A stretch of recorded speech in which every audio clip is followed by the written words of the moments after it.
don't even know how to start it. This is the beauty of editing, because... Oh, that's true. Okay. Yeah. Yeah. I don't know why. Was it Bertina that was like, oh, are you guys going to go live? Like, yeah. Absolutely not. Okay, so... theGodpod meets Reflections with Ray. Uh-huh. And then we said... Reflections with God. Yes! That's what it'll be. Yes.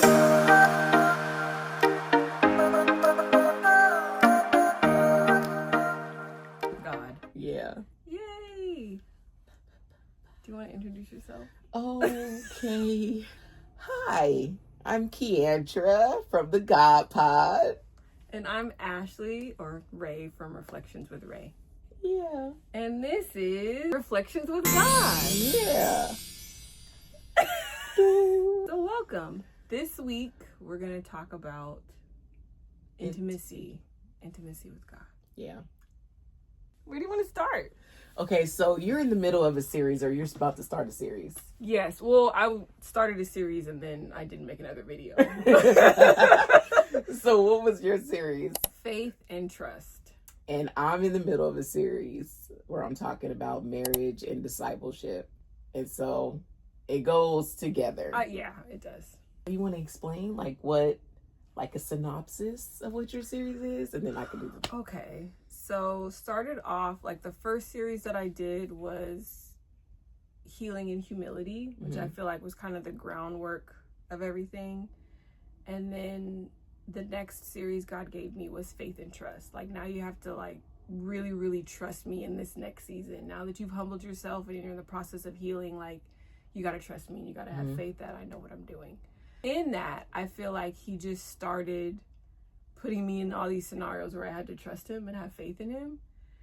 And it was I almost couldn't make a video because I was just learning it all in real time. Right. So I didn't know where to start or when to kind of throw in, oh, I had a reflection about this. I didn't even know where to begin. Whereas in the first series, I feel like he gave me title after title, topic after topic. And this time it's a little bit different.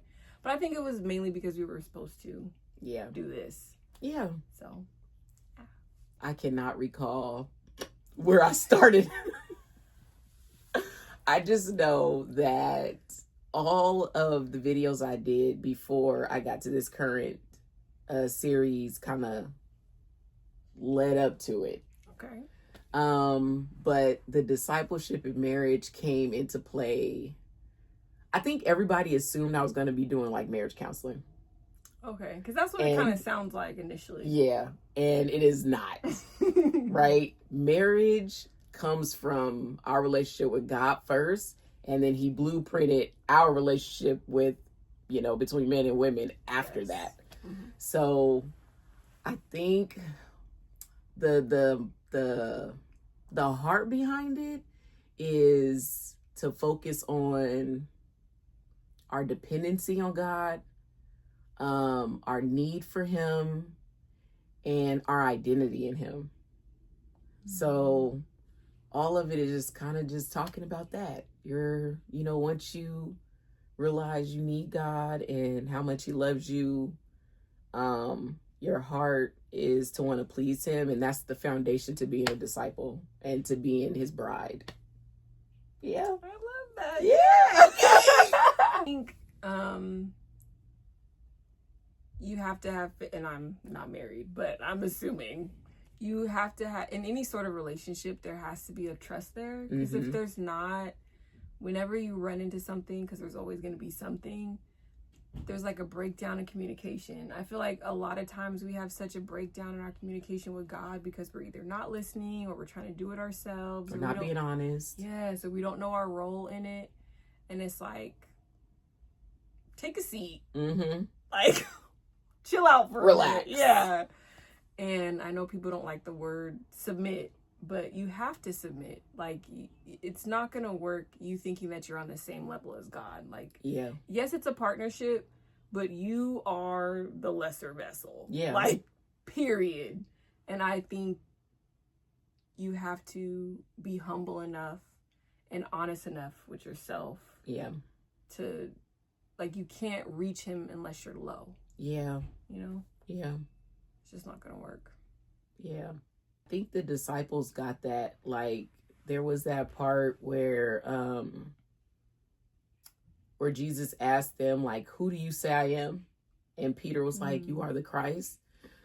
For him to realize that he wasn't just walking next to any old guy.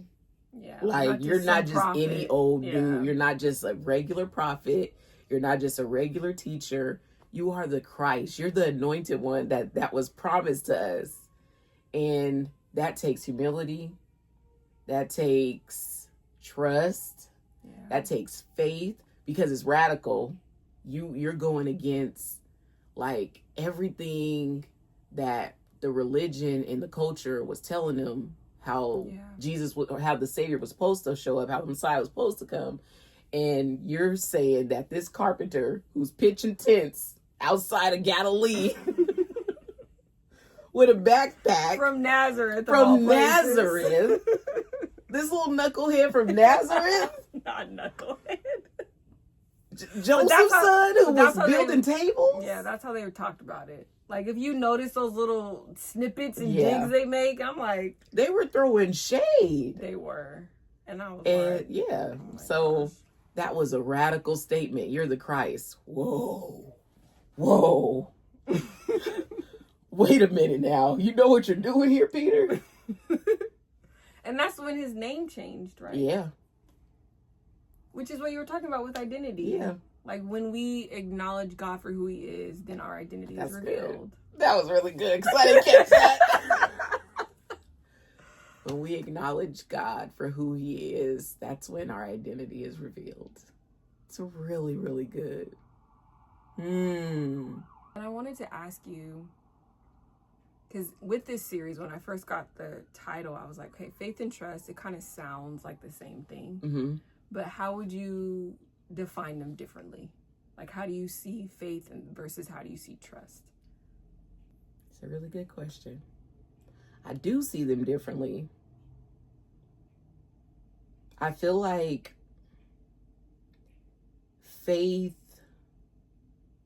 is almost like with the intention of an outcome, right? Like, you apply faith to something because you're expecting a result. You're expecting something in return.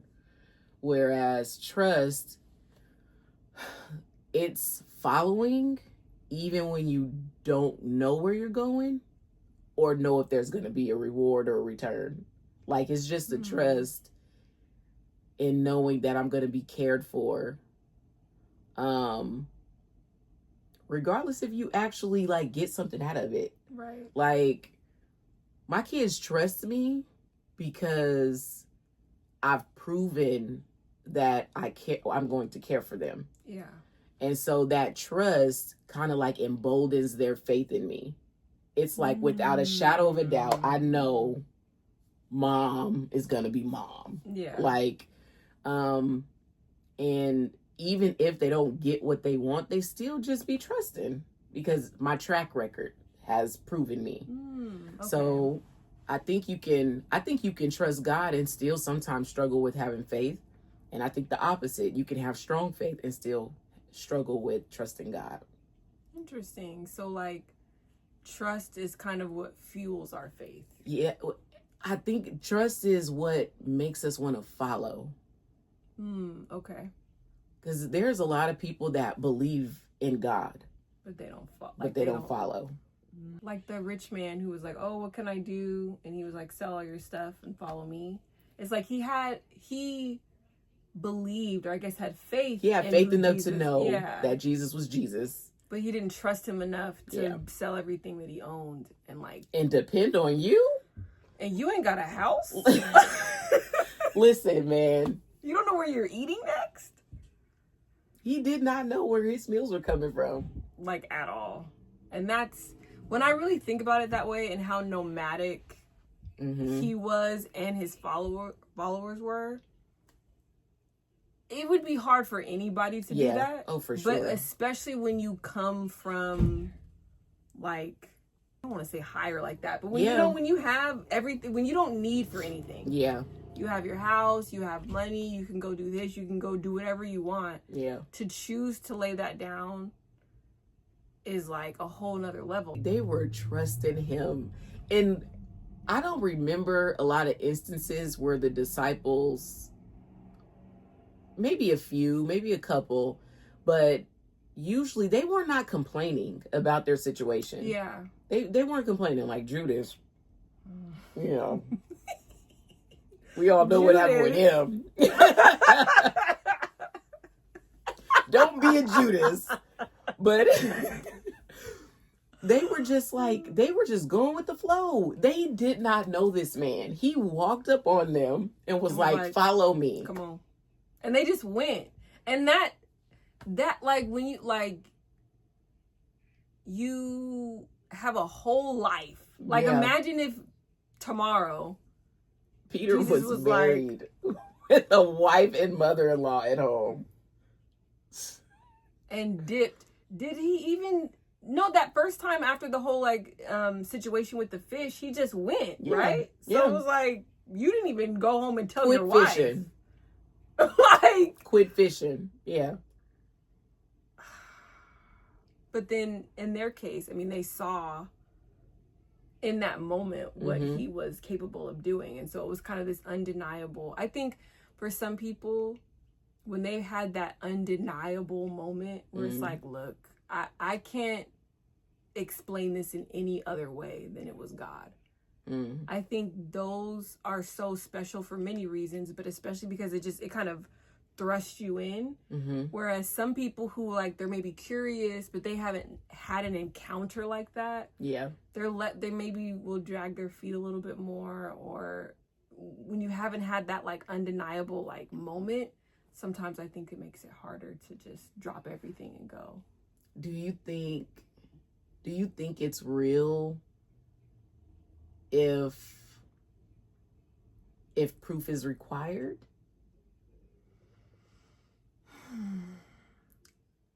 Not necessarily proof. I feel like, okay, so I'm bringing up Doubting Thomas because I feel like he gets a bad rap. I feel like it's not fair. I never knew that was how people referred to him to this year. Oh, really? I've never heard that before. I don't like it because I'm like, okay, you have this whole experience, and I'm heavily paraphrasing all this, but it's like everybody else see him but me. Yeah. Everybody else of the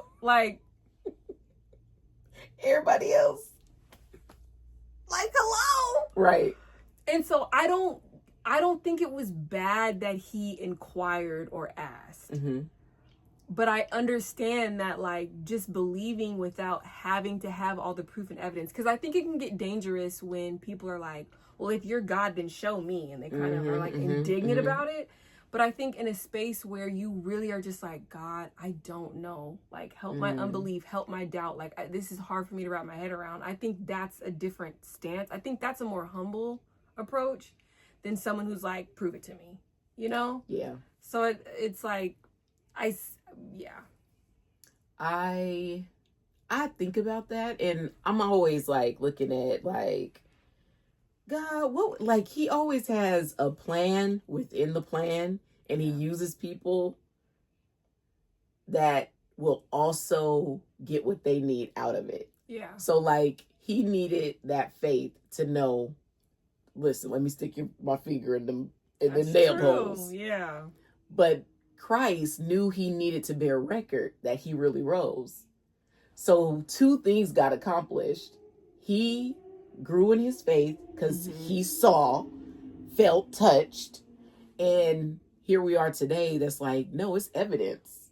This is all evidence that people actually saw him, witnessed him, touched him. Jesus was a real person after he got out of the grave. That's crazy. And he knew it was going to be more Thomases. Yeah. That needed to know that his resurrection was real. And even when we think about intimacy, when you're look at it when you're dating or courting someone, right? They do all these things to prove that they're considerate, caring, can be a provider, reliable, trustworthy, right? They do all these things, and then you as they're showing you this, was that correct English? as they're showing you. As they are showing you this. Okay. Yeah. Your trust in them is built. Okay. And so when you finally get to the point like, okay, this can go a step further. There's like this foundation created. So I feel like if people looked at the relationship between us and Christ in that same way, Christ, when he walked this earth, died, all that was his courting. That was him laying out who I am as a partner. And wow. I love that. And that's the foundation. And then now you have this trust, you have this freedom to experience intimacy with God. Because he has proven he's trustworthy. He has proven he's reliable. He has proven he'll provide. He has proven he'll lay down his life for me. Yeah. He's already proven it. So now you have the building blocks laid to have this incredible relationship with him if you decide to trust him. That's so beautiful. Like I can't, like him coming down and like that was his courting. Like I never thought of it like that. So I didn't study this in depth, but I started to because I thought it was really interesting. I was listening to John Bevere. I love him. And he was talking about the Jewish custom for courting in marriage. And they did a dowry system. So like when you chose the girl to be your bride, the husband had to come back with a dowry. So that like a gift? A gift. Oh, okay. It was a bridal gift. A bridal gift. And you gave it to the family because you were taking a resource from their household. Oh. So the daughters, they were helping with livestock, cleaning, all that stuff, right? And so the family, to compensate for this deficit they're going to have, you got to pay them some, give them some extra livestock, some money, whatever, land. It was, whatever they would offer, and then they would accept. Now, the husband or the betrothed would not take her immediately. He would go away and prepare a home for her. Aww. And his father had to sign off on the home as suitable for his bride. And on top of that, the young woman, she didn't know when her husband was going to come get her. He just showed up and was like, it's time to go. And I'm like, Jesus, like God literally modeled it exactly after that. So it's like, wow. And God, Jesus was both the fiance and the bridal gift, all wrapped in one. And he's away preparing a home for us. Yes.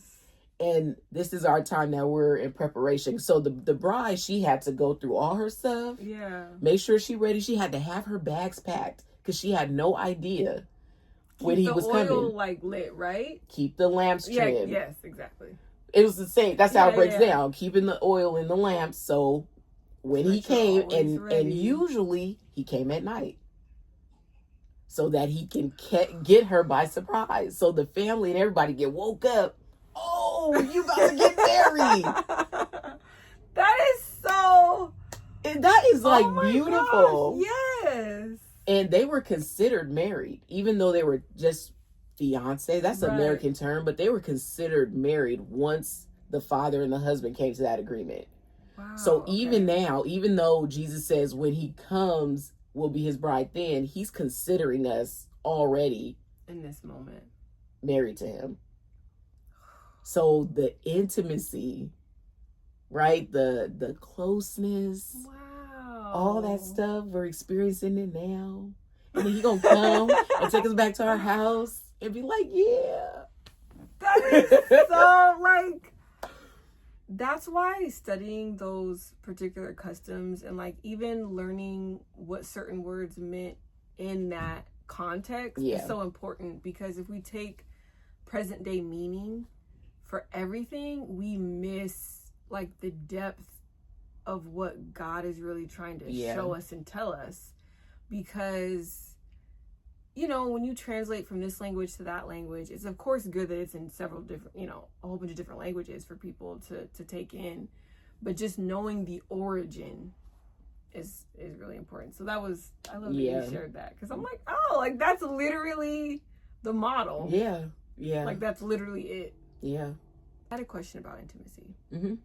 So recently, as God has been really kind of wanting me to be present and asking for intimacy with me specifically, I realized that as much as it's something that I want, I really don't know how to do it, because I feel like in most other areas of my life, it's not called for. Mm-hmm. Like you can kind of get away with doing surface things, or, I'll do this or I'll do that, or I'll give a little bit of my time, or I'll put a little bit of effort here, but you don't really have to give all of yourself to anything. Yeah. And so I guess, how do you navigate intimacy with God and giving your all to something where in, other cases you're never really called to, or you don't really have to? Because it's an active choice to be intimate with God. It's not something you can just kind of fall into. It's very intentional. Yeah, it is intentional. And so I'm learning like, oh, this is like intentional. Yeah. And it made me realize that Double I'm not down. Yeah, like I'm not as intentional in other areas as I thought I was. That was a long question, sorry. So I will say like, maybe I'll use the word foundation. Okay. For like what is foundationally true for me when it comes to my intimacy with God is honesty. I've sort of conditioned myself to believe that only God alone is who really knows me, and who I really can give 100% trust in. Okay. Although I love people and I can trust people, people are fallible. Yeah. So just that assurance that God just doesn't fail, it makes that's where your intimacy lies. That's where my intimacy lies. Okay. Like he is the reliable one, the dependable one, the trustworthy one, the present one. So it's God alone that just has a certain part of my heart, or all of my heart, I should say. And it gives me the freedom, like, to be just really honest with him, that you can't always be 100% honest with people, right? There's a safety in that. There's a safety in that. Yeah. And that just been from the beginning. Like I had forgiveness issues in the beginning, like a lot. Like it was a list. And I just was like, who can I talk to that won't judge me or won't justify it? Who can I really release my heart to? It was hard for me to cry in front of people for a lot of years. So it was like, when I realized God could be that person, it just was like, oh, this is my safety net. This is where I could go. Like when I'm mad, when I'm sad, when I'm happy, when I have the best news, when I have the worst news, I share it with him first. When I have the best ideas, the worst ideas, when I violated commandments, I go to him first. Like, dang, I didn't mean to do that, Lord. I'm really sorry.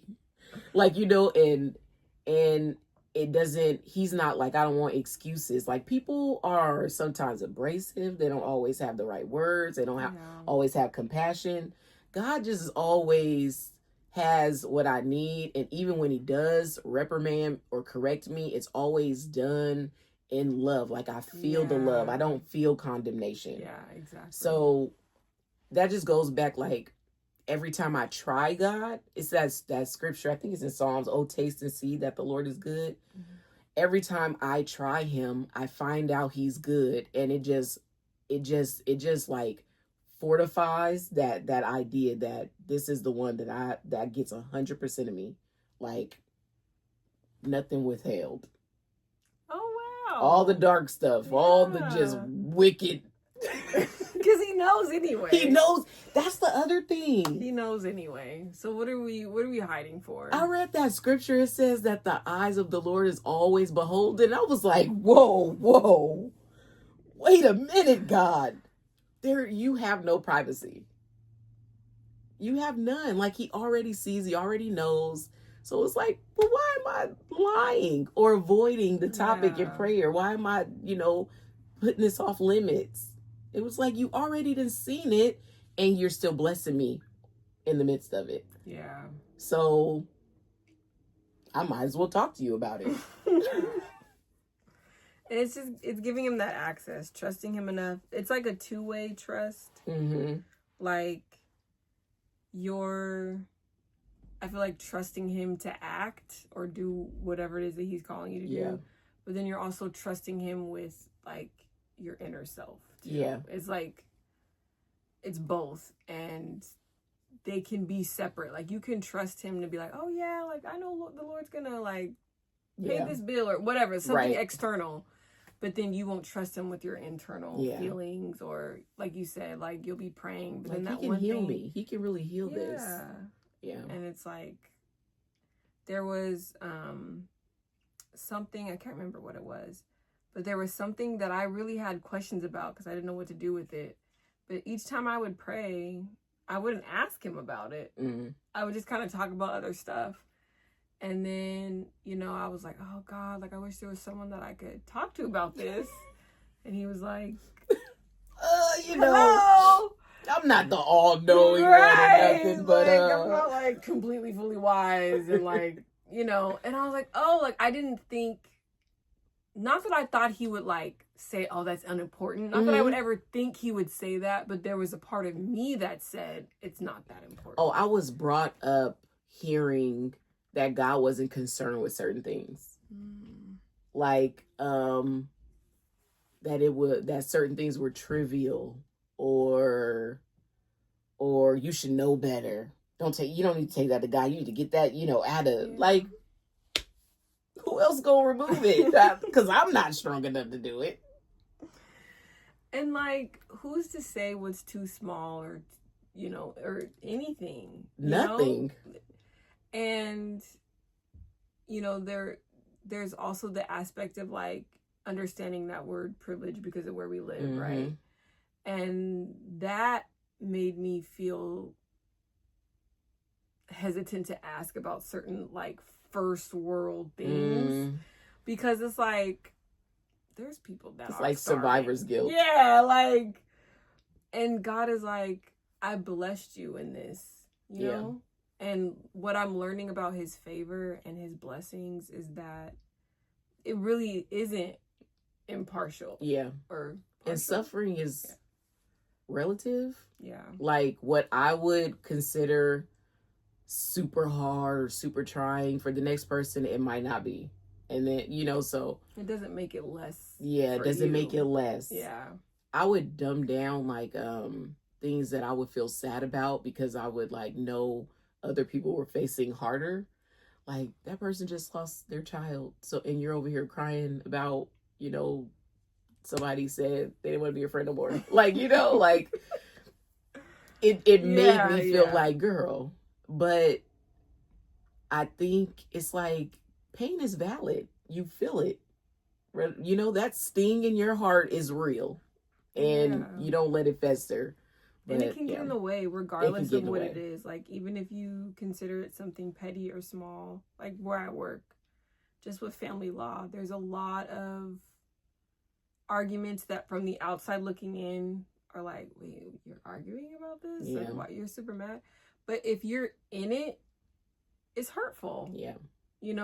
Like, you have a child with this person, or you're married to this person, and something that they did or something that they said hurt you. Yeah. So I could be hearing the argument, not knowing all the details or having the emotions of it, and I'll be like, oh, that's kind of silly. Mm-hmm. But like, if I was put in that person's shoes, like I would understand where they're coming from, and I feel like God doesn't have to put himself in our shoes, like because he already understands. Yeah. I think it's a practice in gratitude. Like, I think a big part of it is thinking that God, knowing he's a judge and thinking he's judgmental, like two different things. His judgment is like one thing, and it's grace that we're in that we don't experience that. So he's not up there like checking this box, checking this box with this clipboard, like but those are moments where I believe are invitations for us to like practice gratitude and compassion, which is what God does. So yeah, I read this psalm, and it, to me, it just like, I don't know if I want to read the whole thing. It's like 12 verses. Should I? Yeah, go for it. I just feel like it is a descriptor of intimacy. Ooh, okay. So Psalm 62 says, "For God alone my soul waits in silence. For from him comes my salvation. He alone is my rock and my salvation, my fortress. I shall not be greatly shaken. How long will all of you attack a man to batter him like a leaning wall, a tottering fence? They only plan to thrust him down. Can't read him down from his high position. They take pleasure in his falsehood. They bless with their mouths, but inwardly they curse. For God alone, my soul wait in silence. For my hope is from him. He only is my rock and my salvation, my fortress. I shall not be shaken. On God rests my salvation and my glory. My mighty rock, my refuge is God. Trust in him at all times, O people. Pour out your heart before him. God is a refuge for us. Those of low estate are but a breath. Those of high estate are a delusion. In the balances, they go up. They are together lighter than a breath. Put no trust in exhortation. Set no vain hopes in robbery, in riches of increase, and set not your heart on them. Once God has spoken, twice have I heard this. That power belongs to God, and that to you, O Lord, belongs steadfast love, for you will render to a man according to his work." It's a lot there, but I feel like this Bible. That was the ESV version. Okay, it was Psalm what? 62. It's a lot there, but I think in my mind and in my heart, intimacy reveals God's sovereignty. You know him in such a way that it creates this depth to your trust in him. Like, I think this is David. He's being attacked, tore down. They saying all kind of crazy stuff. They trying to kill him. And in the midst of, like, I would believe that is probably the worst state you could be in. You have nowhere to run. You don't have any family you can turn to. People are actively after you. And not just to talk about you. They're not just gossiping. They are trying to kill you. Yeah. And you are alone. And in that place, he realizes just how reliant he is on God for everything, down to his livelihood. Whew. I have my feelings about David. I have my feelings about David too. And then I read something like this and I'm like, okay. A man after God's own heart. I get it. Because it's like my soul waits silently for God alone. Like only God am I waiting out for. Only him. Unless he's in it, I'm not even coming close to touching it. He did a whole lot of crazy stuff, but when I tell you he did not care about losing it all, he didn't care about losing it all because he was like, God though. But God though. Need to be a t-shirt. Like whatever you're facing and going through, but God though. Like just can't beat that. Trust in him at all times, you people. Pour out your heart before him. There goes that honesty. Pour out your heart. And like it's that feeling when you realize you can really trust somebody and you're like, oh, you didn't, God's not going to run away. Mm-hmm. He's not going to be like, I'm too busy. He's not going to be like, you know what, I don't even care. Like, it's such a safety. It's such a like you're just being held. Yeah. And it's like emotionally, mentally, physically, spiritually, in all aspects. Yeah. You're being held. Yeah. A calm resolve to wait. That's what it says. Like as the title for Psalm 62. A calm resolve to wait for the salvation of God. Mine says, my soul waits for God alone. And I had never read that before. I went to the Bible app and went to Psalms. Mm-hmm. And I just kept clicking over. And then I was like, man, what's this? And then I read it and I was like, man, this is like a really intimate. It is. And that last verse for him to say, steadfast love belongs to you. I think what hinders people from like really experiencing intimacy with God is disappointment. Yeah.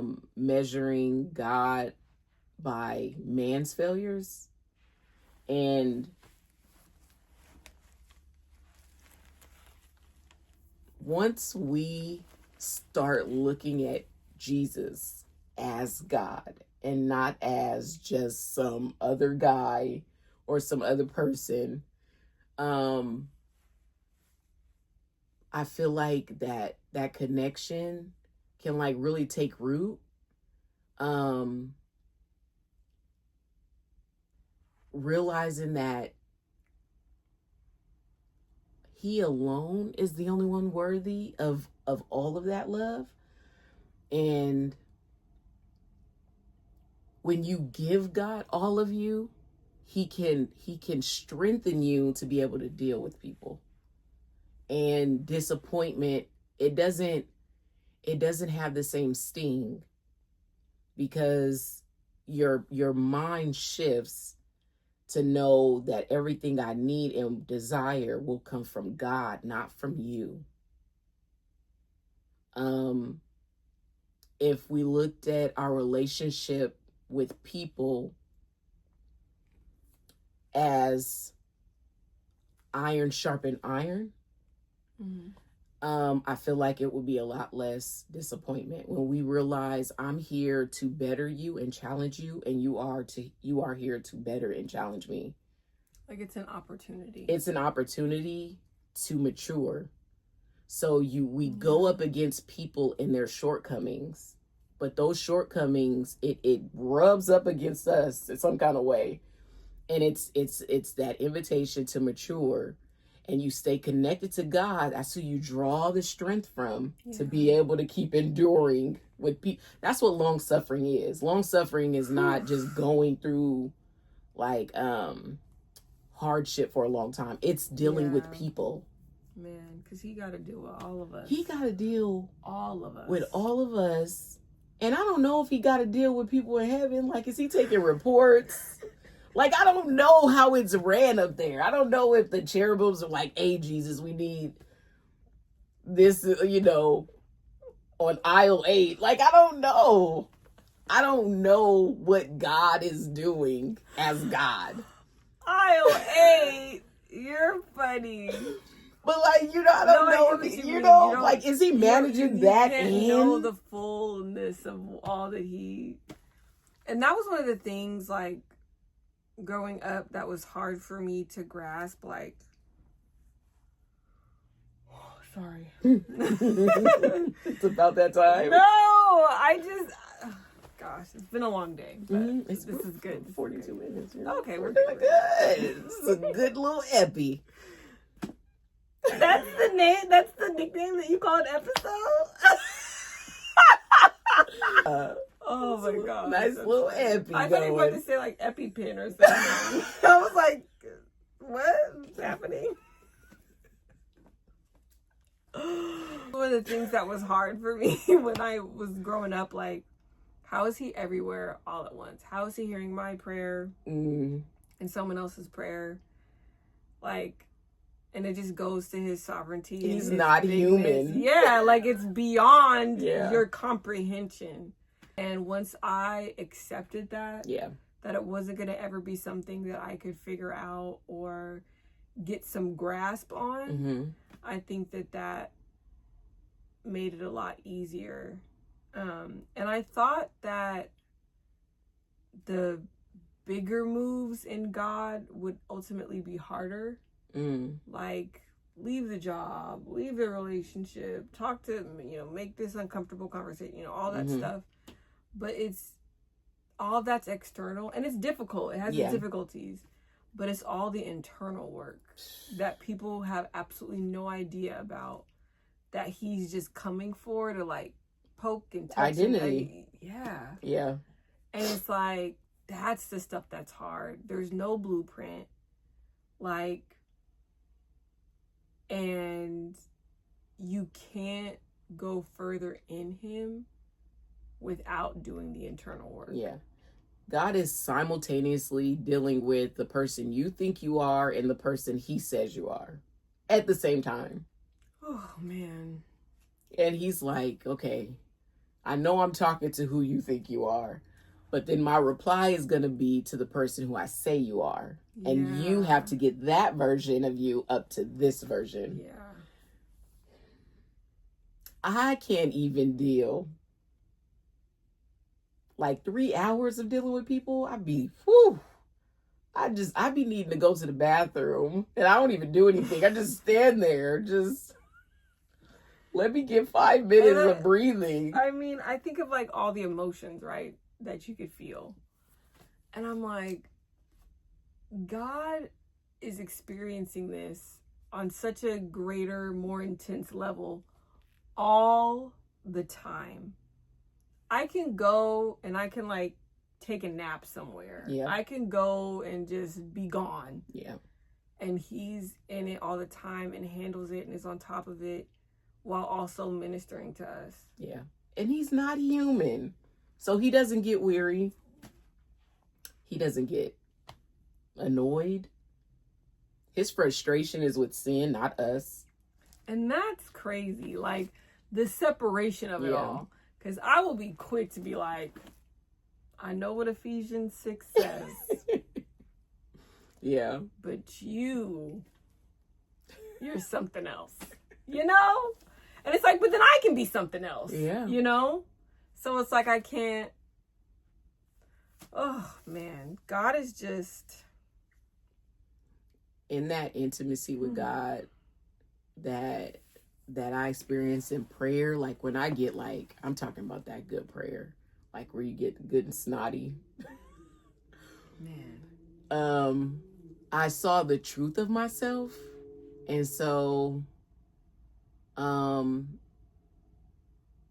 that made it easier to deal with people, because I'm like, once you realize the truth of yourself, it's like, oh dang, I'm self-righteous, like I'm prideful, I'm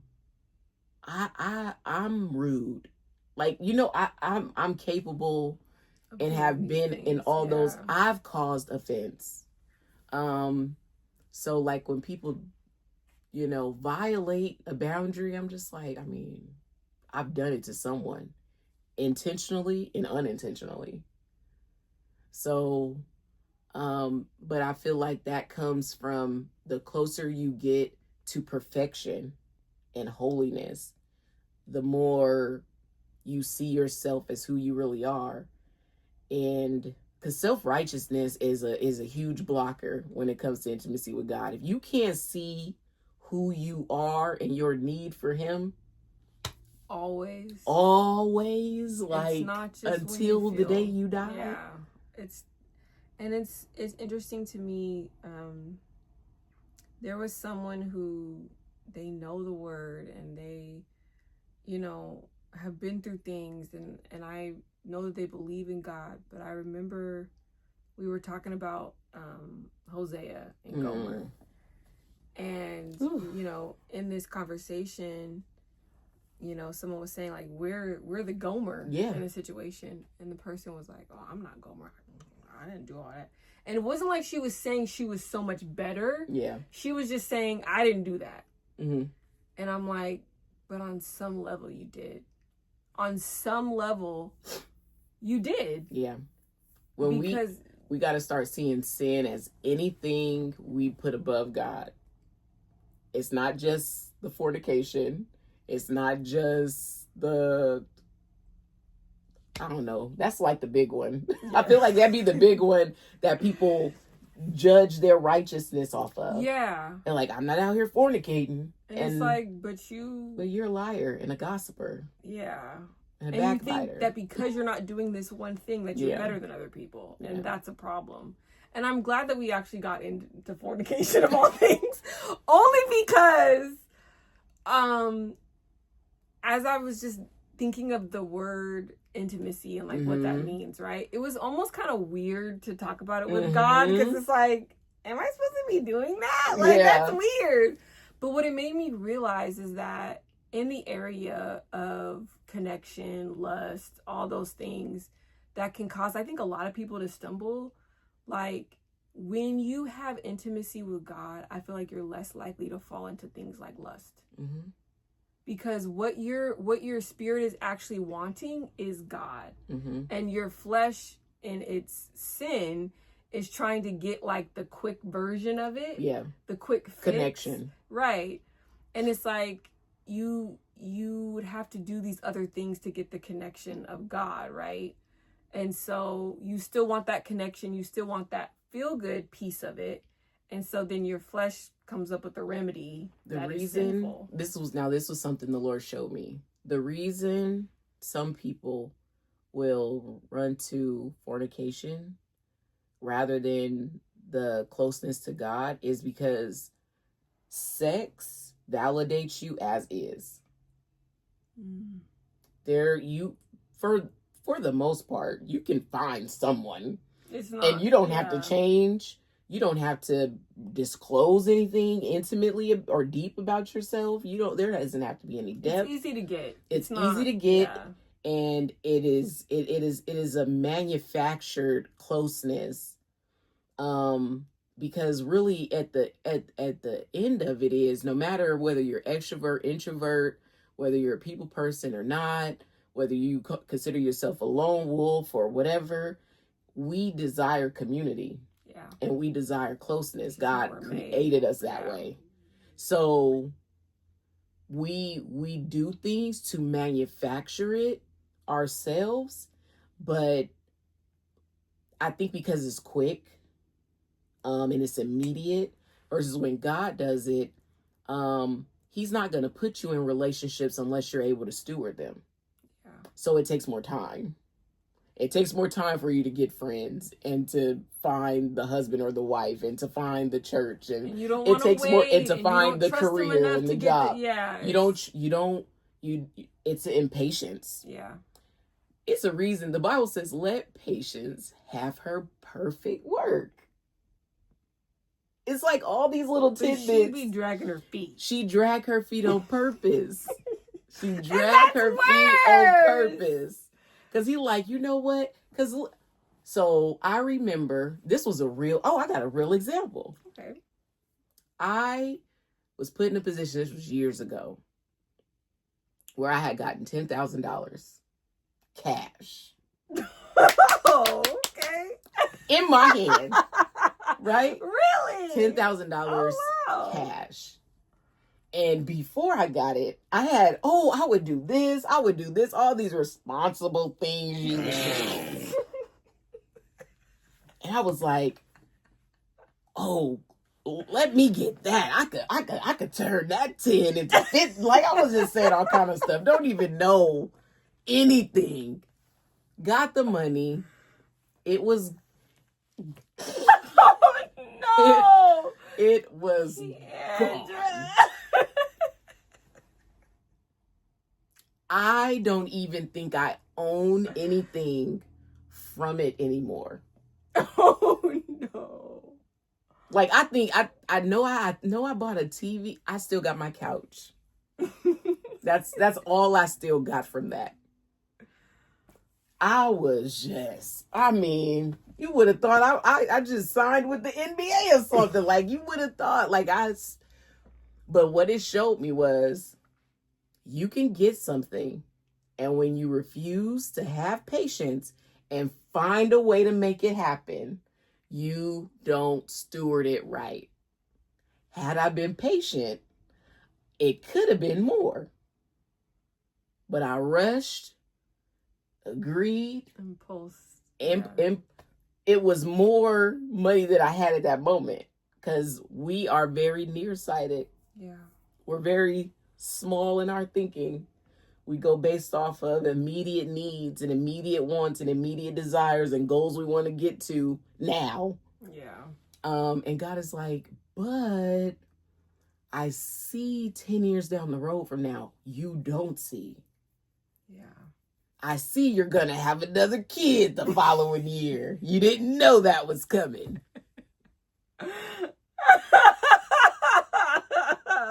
You didn't know it was coming. But you know what? Sorry, go ahead. No, go ahead. It was just, that's the importance of patience. Patience, yes, take forever. But it only takes that long because of our stubbornness. Yeah. So the more we because he wrestle keeps us and even fight, in the waiting. He keeps us then. So it's like, what I are we wasn't really waiting for complaining nothing. about? I always say, like, Lord, I ain't never had lights or water turned off. I've never been like I've never been in desolation. You know, so it's like he keeps you in all of it. What are you what's just wait. Just wait. Just wait. Have you ever seen the movie The Lake House? Yes. With Keanu Reeves? Yes. I was just thinking about that movie the other day and how, it's been out for forever and it's not like a God movie, but spoiler alert. He ended up being the guy. That movie came out like 2012. The alert is spoiled. What if someone's like, I'm gonna go watch The Lake House, but first, let me watch this video. I feel sorry for you. If this is the thing that ruined the movie is 20 years old. No, 10. I don't know how many. The math. Oh my gosh. The math ain't mathing. 20 years. It's 13 years, right? Oh gosh. But how he ended up being the guy who she had, which that part still didn't make it. I'm too young to have a hot flash with my mouth. That's why I'm like, what? Ended up being the guy who she had taken to the hospital in the beginning of the movie, who had died, that caused her to go to the lake house and all that stuff. And he was like, 2 years behind her. And so then when she figured out who he was and why he didn't show up that day, because he had technically died, she ran to the lake house and was like, just wait. But it's like, for her, it was a couple moments. And then he pulled up. For him, he had to wait. Years. Yeah. And trust, based off of a note from a mailbox. Yeah. And just hold. Yeah. Like, you're going to see me in this place, but don't come, like, wait 2 years. It's across the street. she's across the street from him initially. Yeah. And he could just cross the street, but that's unto death, right? Yeah. But if he just waits, then he can have ultimately what he wants. But I think about that and I'm like, if God was like, here's this thing you've been wanting, but you have to wait 2 years to get it, 5 years or 10. And you think about everyone in the Bible who had to wait. Yeah. And it's like, or when they were like, oh, you're going to have a child. And he's like, all right, but like, I'm like 80 or however old. Like, it's just like trusting in him. And it makes me think of when Saul did the sacrifice or the burnt offering. And then it said moments later, Samuel came up. Yeah. Not a couple hours later, not moments days later. Moments. It's like, bro. And then your entire generation, all the generations that came after you that would have been locked in if you had just waited a couple more moments, will never inherit the kingdom. Yeah.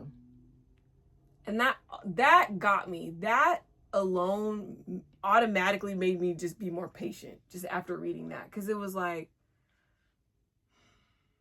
okay. It's the patience and it's the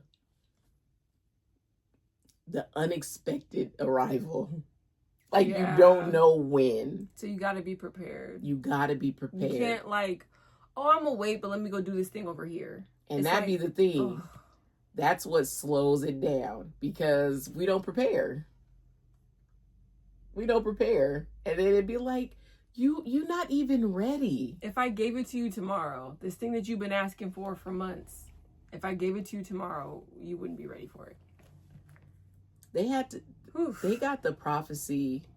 Well, let's just say Jesus had been prophesied since Adam and Eve, right? But the actual, like, a child gonna be born, 400 years later he came. 400 years. The people that heard that in real time died several times over. And then look at it. People like, oh, Jesus is coming back. He is. He is. And they're like, I don't see. And it's like, and when he do, you gonna think it's that someone's gonna have that moment of like, oh my God, that was quick. Somebody's gonna have that moment like, I didn't think it was gonna be that right today. Right? Really?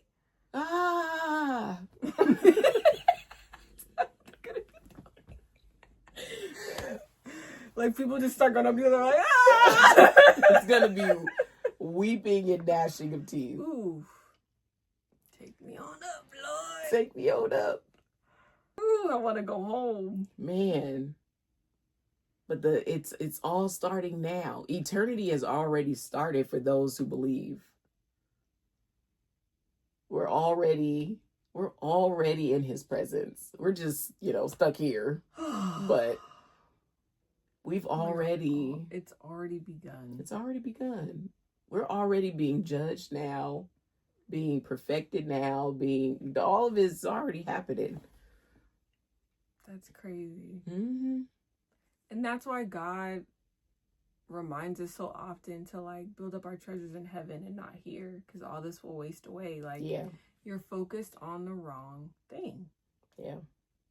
Focus on this thing that will have an eternal lasting effect, not this thing that's going to dwindle. Okay. No, yeah. Is there anything else? No. Are we good? I feel like this was a success. Yeah, we can do this more often. This is cool. Yay. Reflections with God. Yes, I love that. See you in the next video. See you in the next video. Well, it'll probably be an individual one. Well, this is going to be on both channels. Yes. Yeah. Oh, okay. Both channels. Yes. The GodPod and Reflections with Ray. You can find this both places. GodPod and Reflections with Ray. You can find it on YouTube. Yeah. Thanks for watching. Thank you. See you in the next video. Bye.